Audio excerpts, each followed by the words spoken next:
അല്ല, ഇടതുപക്ഷ ജനാധിപത്യ മുന്നണിക്ക് തുടർഭരണം ഉറപ്പാണ്. അത് സംശയിക്കേണ്ടുന്ന കാര്യമില്ല.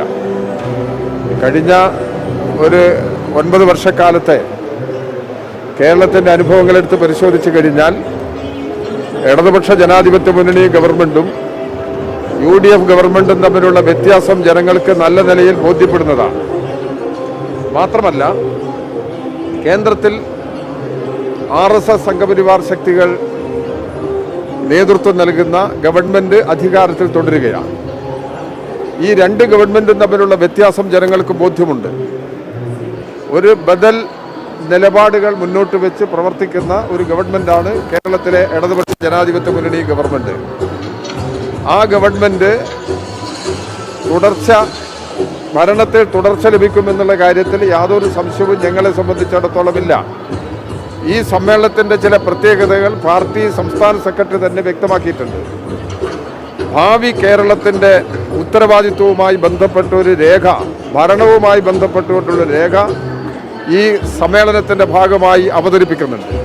അത് വെറുതെ അവതരിപ്പിച്ചു പോവുക എന്നുള്ളതല്ല, അത് സംബന്ധിച്ച് പ്രതിനിധികൾക്കുള്ള സമ്മേളനത്തിൻ്റെ ചർച്ച വളരെ വിശദമായിട്ട് നടക്കും.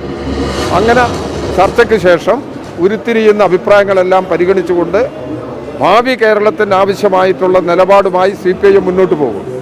കഴിഞ്ഞ സമ്മേളനത്തിലും കേരളത്തിൻ്റെ ഭാവി പ്രവർത്തനവുമായി ബന്ധപ്പെട്ട് എങ്ങനെ ഒരു പുതിയ കേരളം സൃഷ്ടിക്കാം, ഇത് സംബന്ധമായൊരു വിശദമായ ചർച്ച കഴിഞ്ഞ സമ്മേളനത്തിൽ നടന്നിരുന്നു. അതിൻ്റെ അടിസ്ഥാനത്തിലാണ് പിന്നീടുള്ള പാർട്ടിയുടെ പ്രവർത്തനങ്ങൾ മുന്നോട്ട് പോയത്.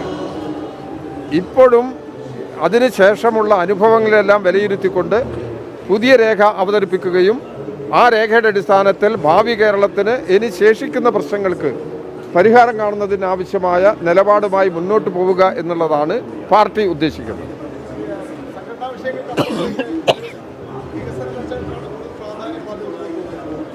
രണ്ടും പാർട്ടി സംഘടനാപരമായ കാര്യങ്ങൾക്ക് അർഹമായ പരിഗണന പാർട്ടി നൽകുന്നുണ്ട്.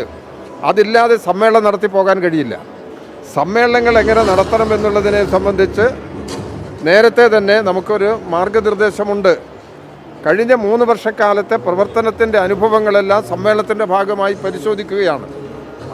അത് പ്രധാനമായിട്ട് സംഘടനാപരമാണ്.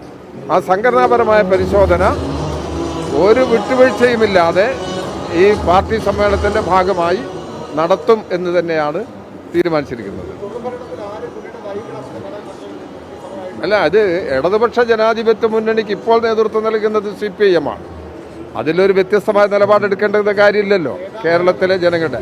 അത് ആ ഘട്ടത്തിലാണ് പാർട്ടി തീരുമാനിക്കുക. അതുകൊണ്ട് നേതാവും നേതൃത്വവും ഇല്ലാത്തൊരു പ്രശ്നം ഉദിക്കുന്നില്ല. അത് ഞങ്ങളെ പാർട്ടിയെ സംബന്ധിച്ചിടത്തോളം ഒരു വിഷമുള്ള പ്രശ്നമല്ല. അത് തീരുമാനിക്കേണ്ട ഘട്ടത്തിൽ അത് കൃത്യമായി തീരുമാനമെടുക്കുമെന്ന് തന്നെയാണ്.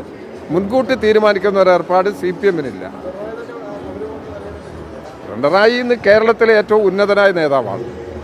കേരളത്തിലെ പാർട്ടിക്ക് നേതൃത്വം കൊടുക്കുന്ന ഏറ്റവും ശക്തനായ നേതാവ് പിണറായി തന്നെയാണ്. അതിൽ തർക്കമൊന്നുമില്ല.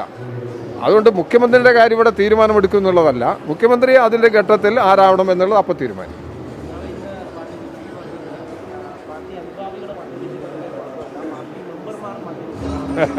പാർട്ടി അനുഭാവികൾ മദ്യപിക്കുന്നതിൽ കുഴപ്പമില്ല എന്നല്ല, കഴിയുന്നത്ര അത് ഒഴിവാക്കണം. പാർട്ടി അനുഭാവിയുടെ പേരിലൊന്നും നടപടിയെടുക്കാൻ പറ്റില്ലല്ലോ. പാർട്ടി അംഗങ്ങൾ ഒരു ഭരണഘടനാപരമായി പാർട്ടി ഭരണഘടനയ്ക്കനുസരിച്ച് പ്രവർത്തിക്കേണ്ടവരാണ്. അവർ മദ്യപാനികളാകാൻ പാടില്ല. അത് ഭരണഘടന നിർദ്ദേശിച്ചിട്ടുണ്ട്. അത് കർശനമായി നടപ്പിലാക്കുമെന്ന് തന്നെയാണ് സെക്രട്ടറി പറഞ്ഞിരിക്കുന്നത്.